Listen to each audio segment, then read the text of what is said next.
CBN Universidade, um programa dos alunos e profissionais de comunicação da Universidade Estadual da Paraíba.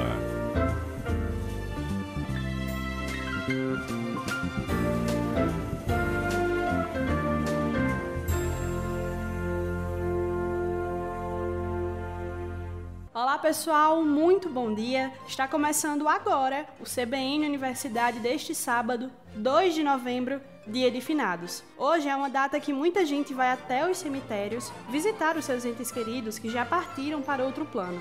E aqui em Campina Grande, a movimentação nesses locais é intensa desde o início da semana. Os familiares fazem a limpeza, enfeitam com flores e velas, e aqui no CBN Universidade, a gente ainda traz para você as informações sobre a programação e o horário de fechamento dos principais cemitérios da cidade. Fica sintonizado com a gente que ainda nesta edição vamos falar sobre o registro da cachaça que é produzida no Campus 2 da UEPB. E sábado também é dia da coluna Direito e Cidadania com Luciano Nascimento. Na coluna de hoje falamos sobre as eleições para presidente na Argentina. E tem professora da UEPB que está entre os pesquisadores mais influentes do mundo. Quer saber quem é? Então a gente conta daqui a pouquinho. E vamos falar também sobre o segundo encontro de formação de professores em língua estrangeira que acontece esse mês e é promovido pela UEPB.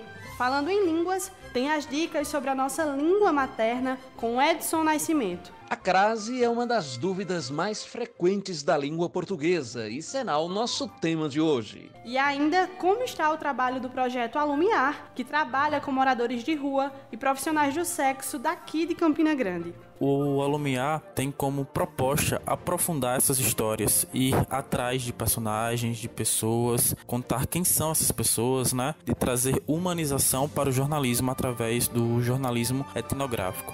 E no esporte, tem atleta da UEPB medalhista em competição pan-americana de jiu-jitsu. E a gente traz como foi a ação de literatura de cordel na UEPB que envolveu alunos de escola pública aqui da cidade. Fica sintonizado na 103.5, a rádio que toca notícia que o CBN Universidade está apenas começando.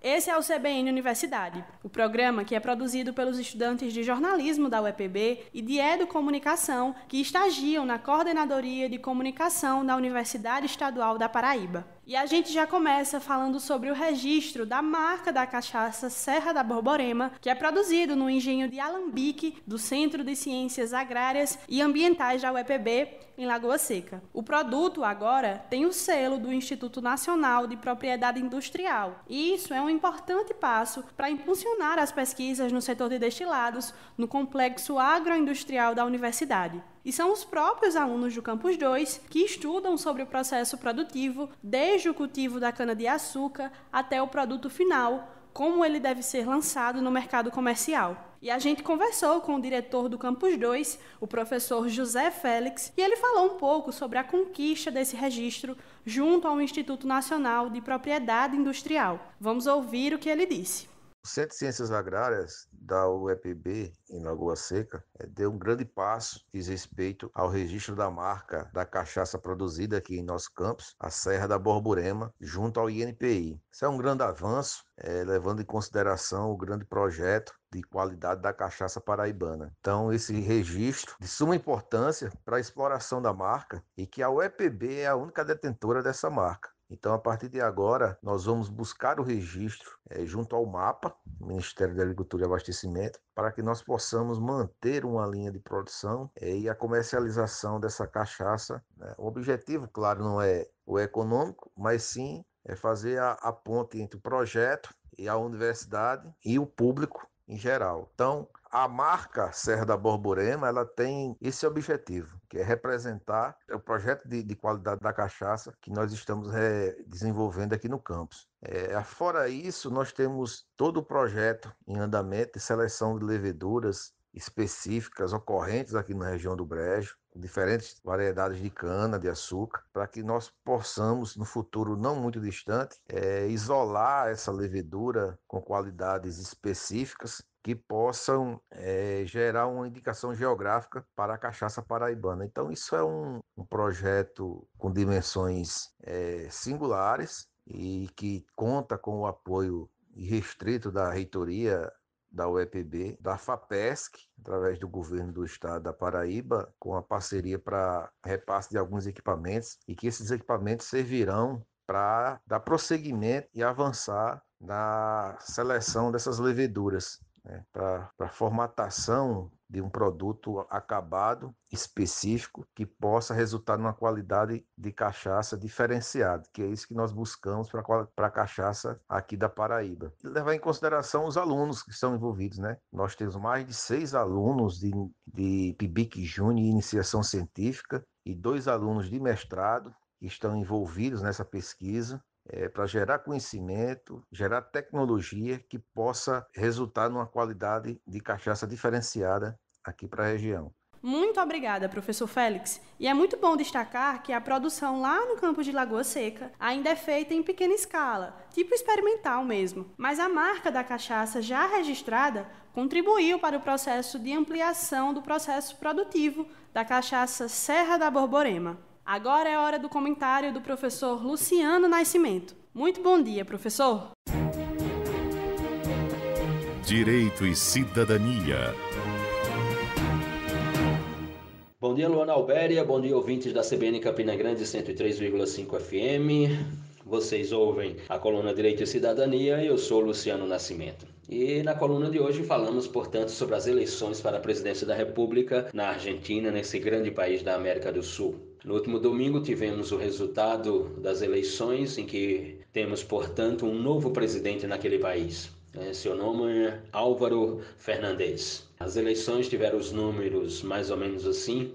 Álvaro Fernandes em primeiro lugar com um pouco mais de 48% dos votos. O atual presidente da República, Maurício Macri, com um pouco mais de 40% dos votos, o que indicou a vitória de Fernandes no primeiro turno. Segundo a lei eleitoral argentina em vigência, vence-se as eleições em primeiro turno o candidato que obtiver 45% dos votos ou 40% dos votos e 10 pontos de vantagem em relação ao segundo colocado. E, portanto, o resultado de um pouco mais de 48% dos votos coloca Álvaro Fernandes como vencedor das eleições para a presidência da República no primeiro turno, que tomará posse no próximo dia 10 de dezembro de 2019. Muito bem, mas a questão inicial a ser discutida é quem é Álvaro Fernandes, né?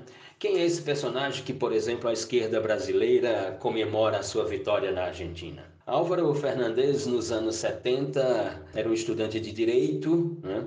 Estudante de direito que se aproxima de um movimento político ou de uma ideologia política exatamente contrária ao que hoje ele está aliado. Álvaro Fernandes se aproxima nos anos 70, final dos anos 70, da denominada União Cívica Radical, que era um movimento de direita na Argentina, e ele era estudante de direito à época e passa a ocupar uma série de cargos. Nos anos 80, com a redemocratização do país, ele se aproxima do governo de Carlos Menem, que seria ali um peronista liberal, não exatamente de esquerda. Nos anos 2000, ele se aproxima de Néstor Kirchner, o movimento ao qual agora ele está inserido, no kirchnerismo, digamos assim. E a partir de 2000, então, ele se envolve com um pensamento mais de centro-esquerda. Portanto, é um personagem político de diferentes ideologias na sua biografia. Tem posicionamentos que colocam uma certa incógnita quanto ao seu governo. É favorável, por exemplo, a uma maior aproximação entre o executivo e o judiciário, no sentido de que o judiciário se volte mais para as ideias do executivo, os olhares do executivo. Já se pronunciou por diversas vezes e não esconde que é contrário à taxação tributária para os grandes produtores rurais, para, digamos assim, o agrobusiness da Argentina. Enfim, é um homem de diversas ideologias.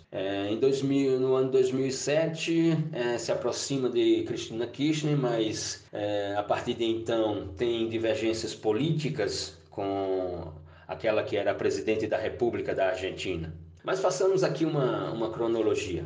A Argentina, a partir de 2003, inaugura um novo momento do peronismo, digamos assim, com a família Kirchner. De 2003 De 2003 a 2007, chega à presidência da República Nestor Kirchner, marido, esposo de Cristina Kirchner, que se torna a primeira-dama. Em 2007, Cristina Kirchner se candidata a presidente da República e vence. E por 2 mandatos governa a Argentina. A primeira mulher eleita pelo voto direto na Argentina, considerada uma mulher de esquerda, é a atual senadora da República e agora vice-presidente de Álvaro Fernandes. Então nós tivemos na Argentina um governo de esquerda que vai de 2003 até 2015 com a família Kirchner.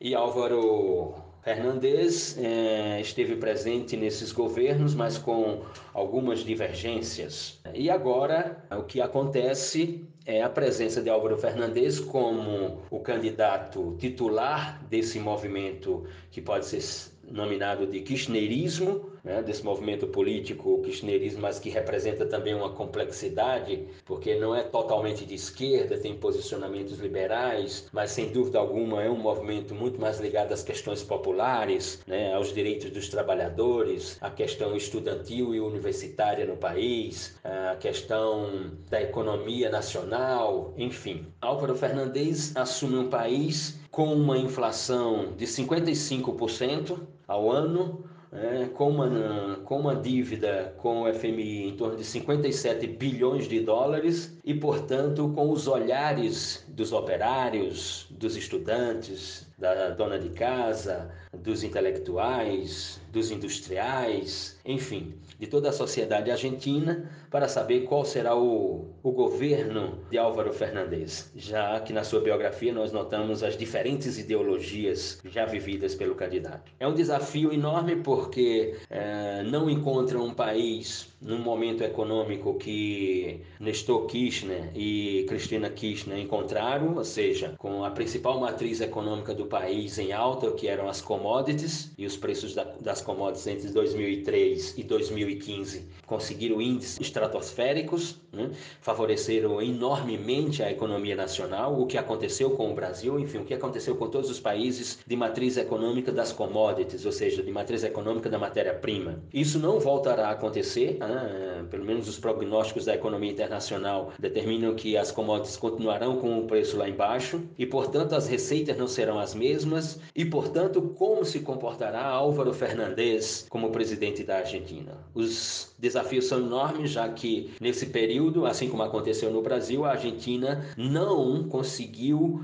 se desenvolver a ponto de ter um capital tecnológico, um capital científico que pudesse ou que possa contribuir diretamente com a sua economia e, portanto, a produção e a distribuição de riqueza no país, assim como é no Brasil, Assim como nós estamos nessa armadilha da economia de matéria-prima, da economia das commodities, de ausência tecnológica, de poucos passos científicos e, portanto, estamos aí com uma economia estagnada. Os desafios, portanto, para Álvaro Fernandes são enormes. A partir de dezembro teremos um governo de esquerda ou de centro-esquerda na Argentina, mas efetivamente o que teremos de volta é o kirchnerismo ao poder na Argentina. E precisamos aguardar o ano de 2020 para sabermos se as expectativas do povo argentino se manterão em relação a Álvaro Fernandes, assim como ocorreu no Brasil, as expectativas daqueles que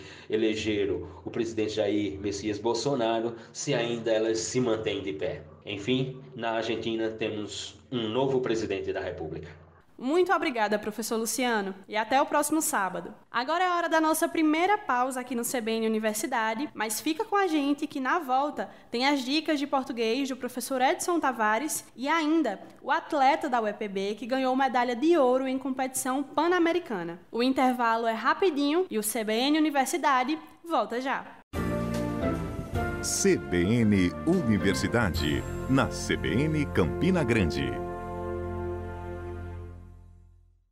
O CBN Universidade está de volta e já com notícia boa. é que um docente da UEPB está entre os 100 mil pesquisadores mais influentes do mundo. O levantamento é de um artigo que foi publicado pela revista PLOS Biology, que elenca dados quantitativos dos cientistas mais citados no universo acadêmico. O professor é o Rômulo Alves, do Departamento de Biologia da UEPB. E para se ter uma ideia, apenas 3 pesquisadores paraibanos integram essa lista dos mais influentes mundialmente. Além do professor da UEPB, os outros 2 que fazem parte da lista são da Universidade Federal da Paraíba. Rômulo Alves é bolsista de produtividade 1C do Conselho Nacional de Desenvolvimento Científico e Tecnológico, o CNPq. Ele também é fundador e editor de uma revista internacional chamada Etnobiologia e Conservação, que tem o maior índice de impacto entre as revistas da América Latina de todas as áreas acadêmicas. O professor da UEPB está entre os 100 mil, numa comunidade de quase 7 milhões de cientistas e pesquisadores de todo o mundo. Nossos parabéns ao professor Rômulo Alves, e a UEPB fica muito orgulhosa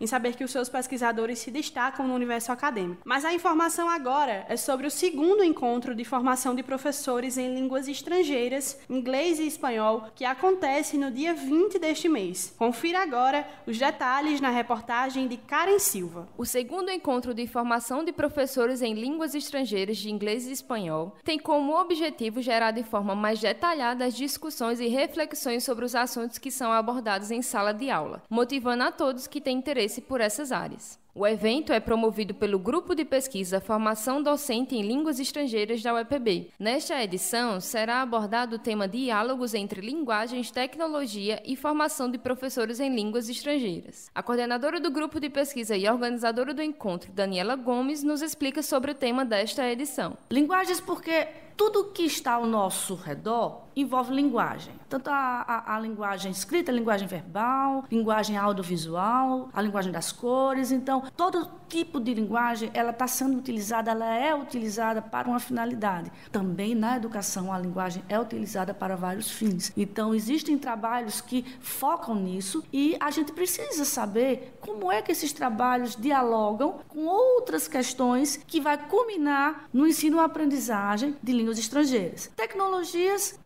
porque nós estamos cada vez mais imersos a um mundo tecnológico, né? Na era digital, a gente está na era digital e a gente precisa, quando eu falo a gente, estou falando de professores e alunos, então nós precisamos saber como utilizar todo esse aparato, toda essa tecnologia de forma produtiva, certo?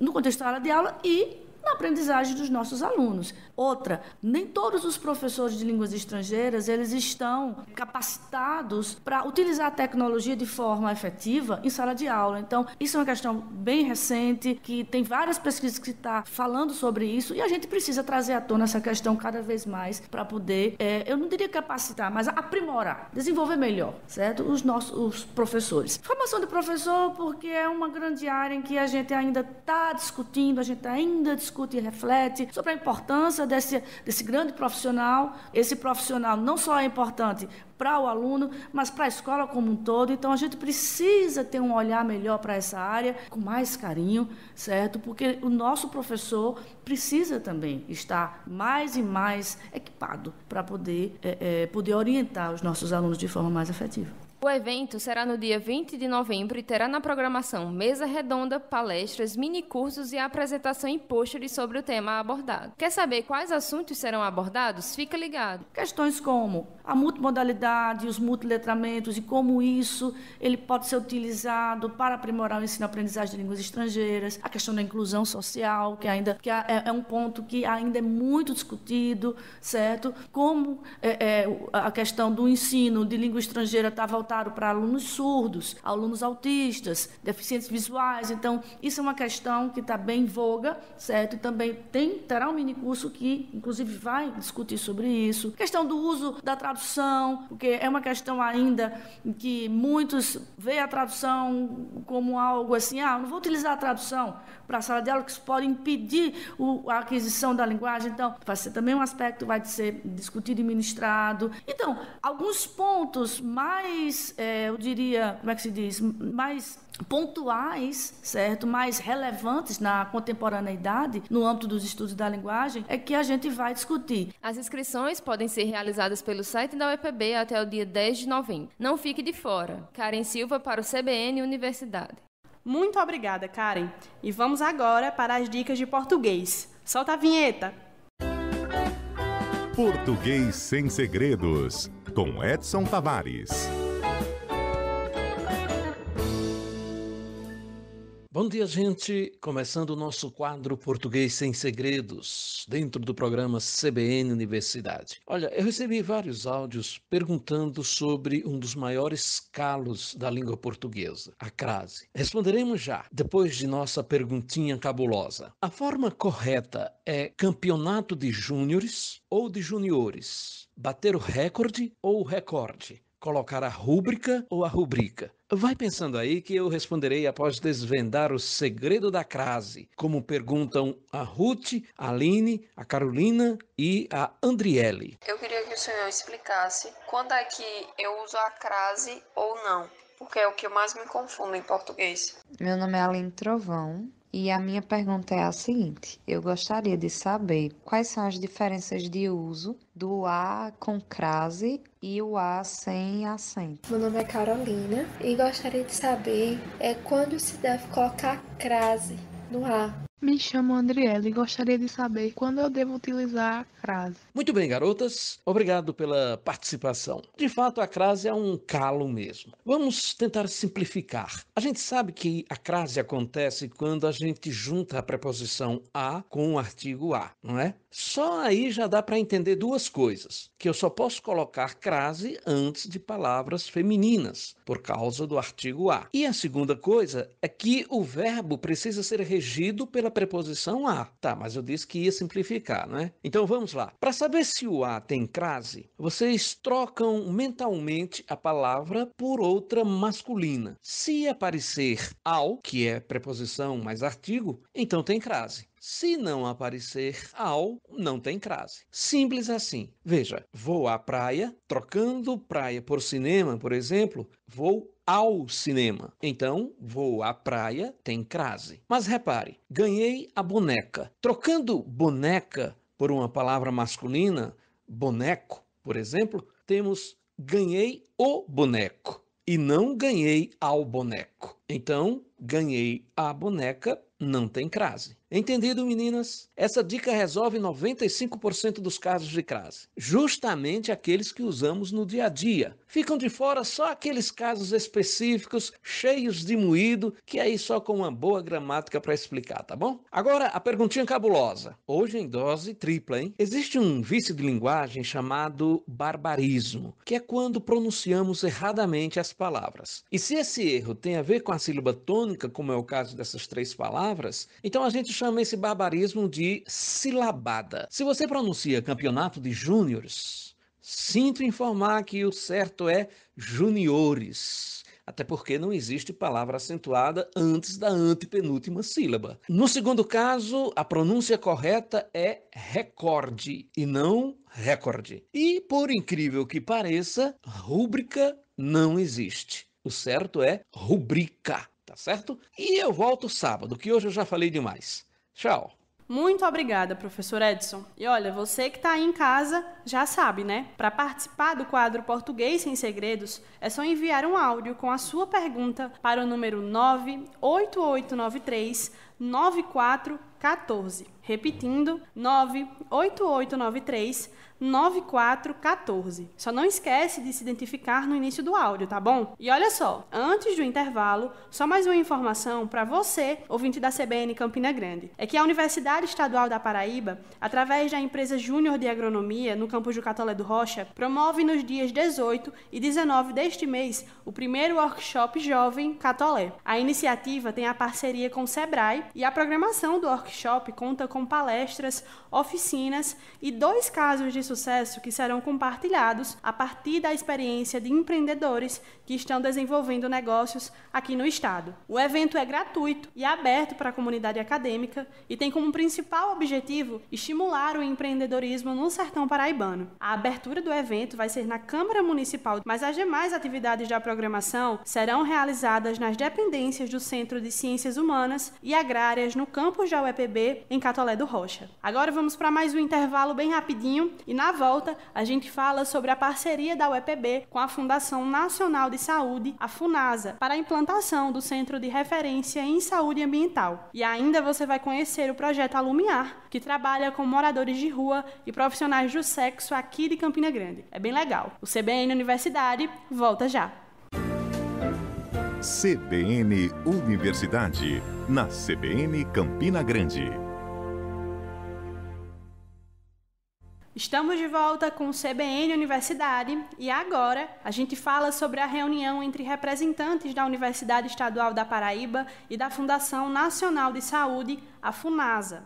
É que as duas instituições estão em processo de formalização de parceria para a implantação de um centro de referência em saúde ambiental do órgão federal dentro da universidade. A ideia é que, a partir da instalação do centro, sejam desenvolvidas pesquisas na área de saúde ambiental voltada para a qualidade da água, tratamento de esgoto e resíduos sólidos, bem como iniciativas que auxiliem a FUNASA na capacitação e orientação dos municípios com assuntos relacionados à área. As conversas sobre a implantação dessa central já estão acontecendo, mas vale destacar que essa parceria não é a primeira entre as instituições. O Laboratório de Referência em Tecnologia de Águas, o LARTECA, é fruto de uma colaboração entre a UEPB e a FUNASA. Ele funciona dentro do Campus 1, em Bodocongó, e tem possibilitado o desenvolvimento de técnicas de baixo custo para o tratamento de águas e, o mais importante, disponibilizado o espaço para que os estudantes da UEPB possam fazer as suas pesquisas. Vamos conferir todos os detalhes na reportagem de Rafael Costa. O Laboratório de Referência em Tecnologias de Águas, o LARTECA, é um projeto coordenado pela professora Verusca Brasileiro em parceria com os alunos do curso de Engenharia Sanitária e Ambiental da Universidade Estadual da Paraíba, que vem garantindo a melhor formação dos futuros profissionais do curso. Bem, aqui no laboratório são desenvolvidas mais pesquisas no âmbito da engenharia sanitária, né? E mais especificamente no tratamento de água, o uso de efluentes, né? Reaproveitamento de efluentes, como no estudo das microalgas, como um substrato para o desenvolvimento das mesmas, a fim de obtenção de energia renovável. Mas, atualmente, o laboratório está bem voltado a pesquisas no âmbito do tratamento de água, desde o desenvolvimento de coagulantes, né? Novas tecnologias, em parceria com os órgãos federais, como, por exemplo, a FUNASA. É basicamente isso. A gente tem trabalhado muito com a parte de tratamento de água. Inicialmente, a professora Verusca, a gente trabalhava lá no Centro de Ciência e Tecnologia, no CCT, estávamos alocados no laboratório de saneamento de lá, mas há cerca de 2 anos atrás, no início de 2018, a gente veio aqui para esse espaço que se localiza atrás da central de aulas. E mais ou menos esse período estamos montando essa estrutura, organizando e cada dia mais com os investimentos que recebemos financeiros, né, para financiar nossas pesquisas, temos equipado o laboratório e tornado cada vez mais amplo o leque das nossas pesquisas, podendo produzir conteúdo e artigos de mais qualidade para o desenvolvimento científico em geral. A equipe de professores, técnicos e alunos trabalham diariamente no estudo e aprimoramento das técnicas do tratamento de água com o objetivo de garantir um processo de tratamento cada vez mais eficaz. O laboratório garante que os pesquisadores possam desenvolver as atividades em melhores condições, sem riscos de acidentes, o que deve resultar em uma formação mais consistente. Amanda Laurentino já está no doutorado e também explora o LARTECA. Nós sabemos o quanto é difícil hoje em dia os laboratórios, a gente ter os equipamentos para desenvolver as nossas pesquisas, a questão de reagente, isso é muito difícil, principalmente em órgãos públicos, em universidades públicas, mas o LARTECA ele possibilita a pesquisa de vários alunos, tanto de graduação como também de pós, justamente pela estrutura, a questão de equipamentos que nos fornece e nos dá esse subsídio para poder subsidiar as pesquisas nessa área. As áreas que nós fazemos as pesquisas são basicamente tratamento de água. Também temos alunos de mestrado que fazem pesquisas no âmbito de tecnologias para biocombustíveis a partir das microalgas. Então, este laboratório ele é de extrema importância para que possa ser concluídas as nossas pesquisas. Fruto de uma colaboração entre a Universidade e a Fundação Nacional de Saúde, a FUNASA, a estação possibilita o desenvolvimento de técnicas de baixo custo para o tratamento de águas. Os alunos do 8º período de Engenharia Sanitária e Ambiental tiveram a oportunidade de ver de perto como funciona o laboratório. O estudante Daniel Bezerra conta sobre como foi a experiência de vivenciar na prática o que foi visto em sala de aula. E aqui no laboratório a gente pode ver como funciona realmente o sistema de tratamento do JAR-Teste, o sistema de análise de JAR-Teste, onde a gente pode simular como funciona na realidade o processo de tratamento de água. E é muito importante para a gente porque para a nossa vida profissional, nossa vida acadêmica, saber todo esse aspecto experimental, não ficar só na teoria. O laboratório torna a prática mais viva na vida do aluno. Maria Gabriela Negromonte é bolsista do PIBIC e já trabalha com um projeto que pesquisa plantas no semiárido nordestino. A minha pesquisa do PIBIC ela é em torno de coagulantes orgânicos. Os coagulantes orgânicos eles são utilizados para o tratamento de água e eles têm um diferencial com relação aos atualmente utilizados, que são os coagulantes inorgânicos, como sulfato de alumínio. E esse coagulante orgânico ele vai trazer vários benefícios e vantagens com relação a esses inorgânicos. Nós desenvolvemos pesquisas para fazer a extração desse coagulante orgânico a partir de árvores do semiárido nordestino, que seria a jurema preta, o angico, o cajueiro roxo. Então, essas plantas podem trazer vários benefícios com esses coagulantes orgânicos e para o tratamento de água, que é o que nós objetivamos, que é o tratamento de água, nesse caso, para águas eutrofizadas, de reservatórios eutrofizados, que é o que nós comumente verificamos na nossa região e na Paraíba inteira. É através de espaços como Larteca que a Universidade Estadual da Paraíba contribui ainda mais para o desenvolvimento e melhoria da qualidade de vida do Estado. Rafael Costa para o CBN Universidade. Muito obrigada, Rafael. E a gente muda de assunto agora para falar de um projeto bem bacana que tem trabalhado com moradores de rua e profissionais do sexo aqui de Campina. É bem inovador, né? É o Alumiar, que é um projeto de extensão do curso de jornalismo da UEPB. O repórter Ricardo Júnior faz parte desse projeto e conta um pouquinho mais dessa iniciativa. Escuta aí. É nas ruas escuras do centro de Campina Grande que vivem as personagens da noite e suas narrativas. São eles, os moradores em situação de vulnerabilidade e as profissionais do sexo. Enfrentando o descaso do poder público e a invisibilidade por parte da população, esses grupos, tidos como ignorados socialmente, estão à margem da sociedade. E com pouco ou quase nada, eles inventam as possibilidades e constroem a própria sobrevivência. Foi com o objetivo de despertar o exercício do olhar crítico e social sobre essas personagens que um grupo de alunos de jornalismo da UEPB criou o projeto Alumiar, como revela o estudante Matheus Araújo. O Alumiar tem como proposta aprofundar essas histórias, ir atrás de personagens, de pessoas, contar quem são essas pessoas, né? De mostrar um olhar diferenciado, de aprofundar relatos, de trazer humanização para o jornalismo através do jornalismo etnográfico. Além de Matheus Araújo, outros 3 alunos de jornalismo integram o Alumiar, que é coordenado por 2 professoras do Departamento de Comunicação. Os estudantes produziram narrativas multimídias, articulando textos, fotos e infográficos. Todo o material foi publicado em um site. Para produzir as reportagens, os estudantes adotaram a prática etnográfica. A coordenadora do projeto, professora Ada Guedes, explica a escolha dessa metodologia. O método etnográfico, as técnicas etnográficas foram consideradas as mais adequadas. Por quê? Porque vamos falar com grupos sociais que geralmente estão à margem, eles não têm tanto espaço ou voz para se colocar, para falar sobre si, sobre a sua realidade. Então, o repórter chegar junto a essas pessoas com uma pauta na mão, perguntas e um olhar apressado, é muito provável que ele não vá conseguir captar a realidade, né, ou chegar bem próximo dessa realidade do outro. Então, praticar a etnografia, ou seja, ir a campo e permanecer por um tempo em campo, observando a princípio de forma silenciosa e sem direcionamento próprio, só observar, captar, sentir a energia do lugar, os olhares, as tensões envolvidas, né? Isso já proporciona ao repórter uma riqueza e uma capacidade de apreensão e de compreensão da realidade do outro que já prepara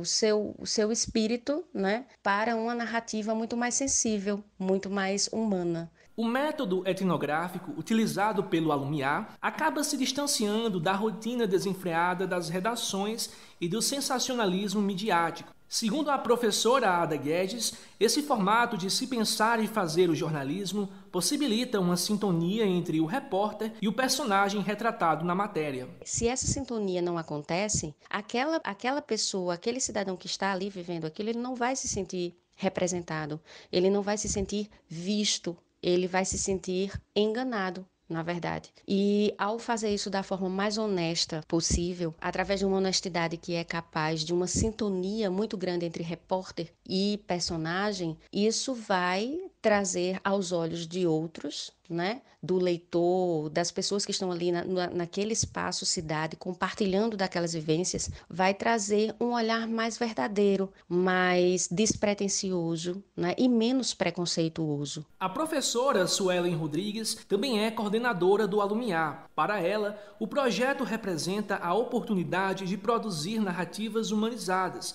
olhando para as personagens como pessoas. Essa humanização vai estar justamente em olhar para os personagens dessas histórias como pessoas, de maneira sensível, poder se enxergar no lugar desse outro.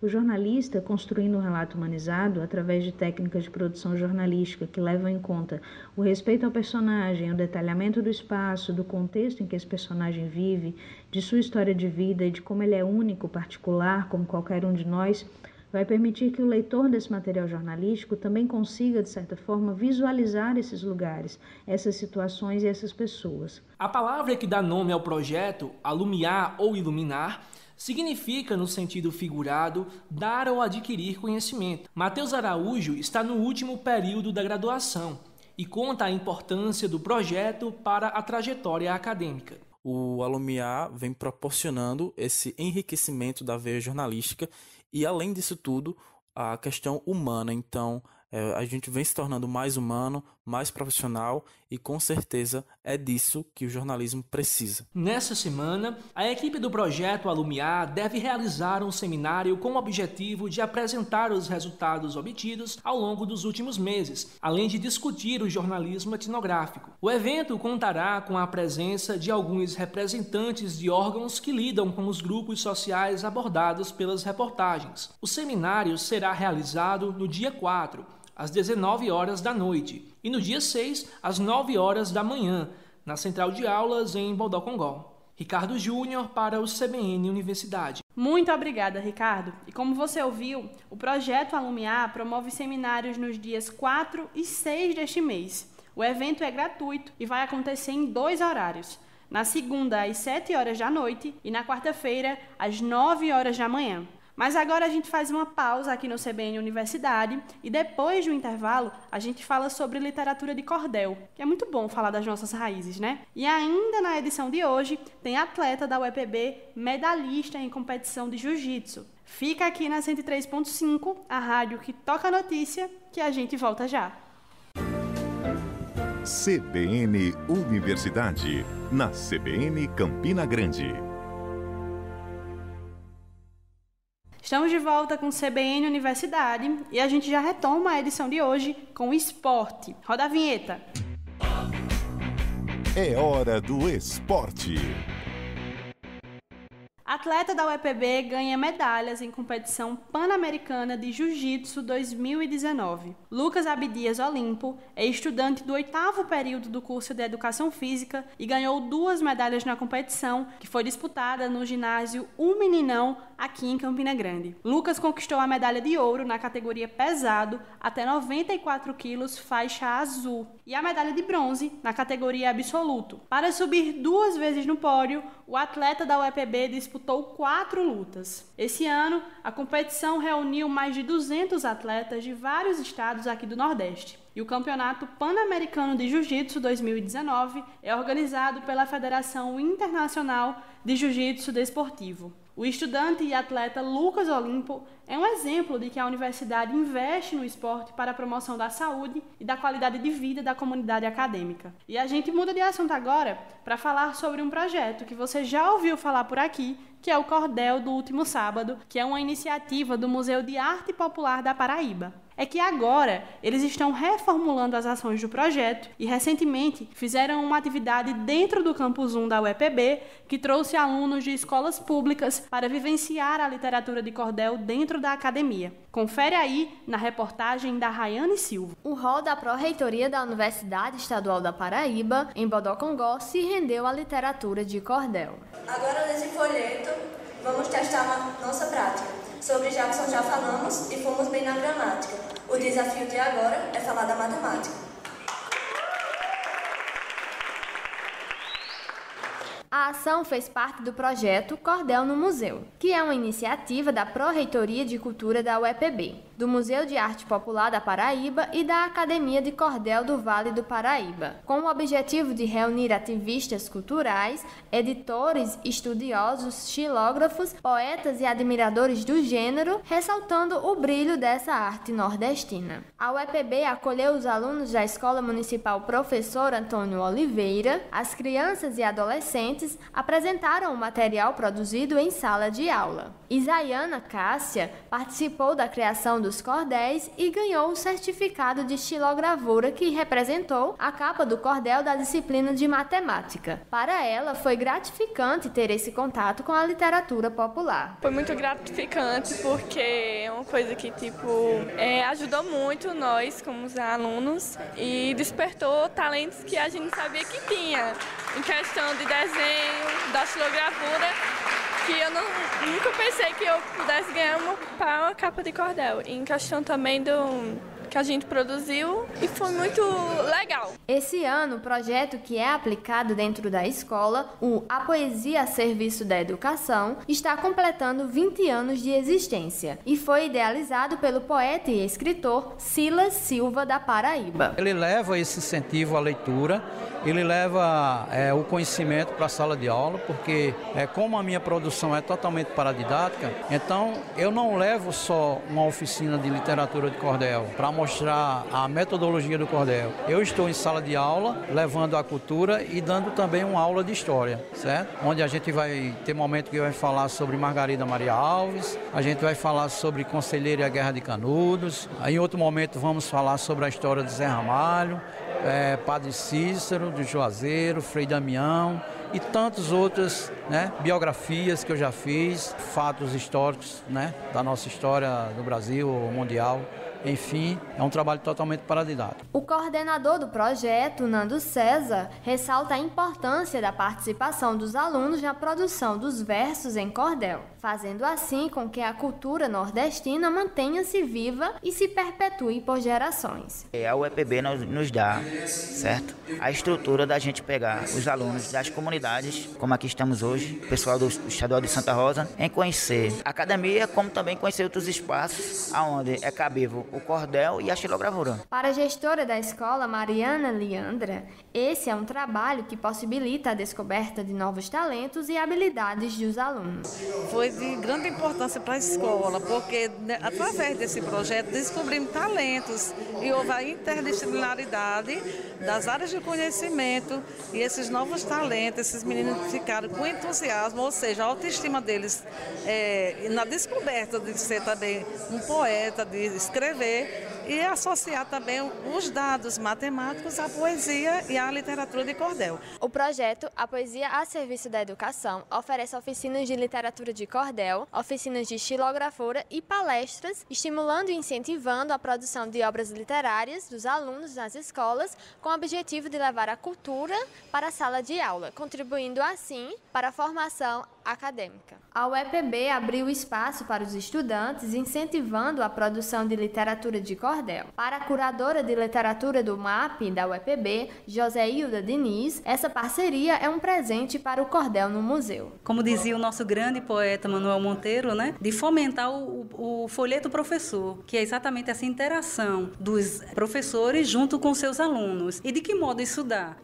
Como nós vimos agora, na 7ª edição do cordel do museu, que vem para os quintais da reitoria, né? E que o nosso poeta, coordenador do projeto, Silas Silva da Paraíba, trouxe uma escola, né, que foi contemplada com esse projeto, que já existe há 20 anos, e que ao mesmo tempo ele dá esse novo fôlego do cordel no século XXI, que é exatamente ver todos os desdobramentos dessa prática cultural, desse produto final. Ele trabalha em sala de aula, tanto na parte mesmo de construção dessa poética oral, rima, métrica, oração, né? Todas as estratégias que são estratégias difíceis de elaboração, tá?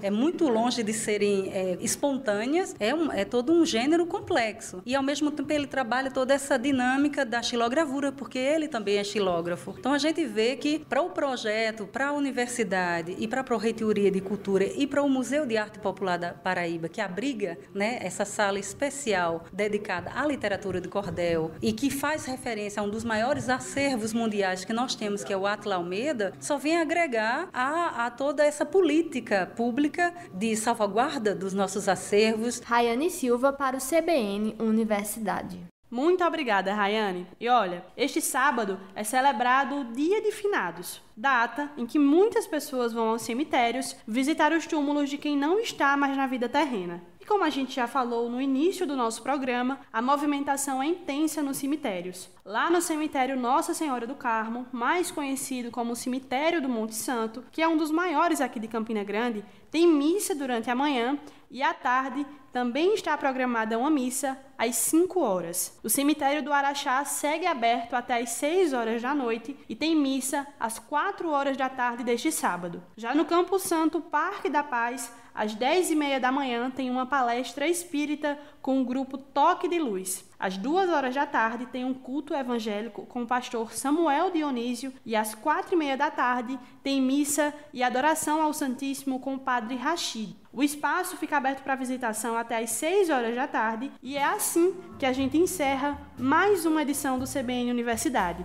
O programa que é fruto entre uma parceria entre a Universidade Estadual da Paraíba e a rádio CBN Campina Grande. Esse programa tem a apresentação minha, Luana Albéria, e a produção é dos estudantes de jornalismo da UEPB e de Educomunicação pela UFCG. A supervisão e edição é da Coordenadoria de Comunicação da UEPB, edição e finalização de Apolo Ricarte e Jorgito, e a direção é de Hipólito Lucena. Agora você continua aqui na CBN Campina Grande, que ainda tem muita informação para você. O CBN Universidade volta sábado que vem e eu espero você. Até lá! CBN Universidade, um programa dos alunos e profissionais de comunicação da Universidade Estadual da Paraíba.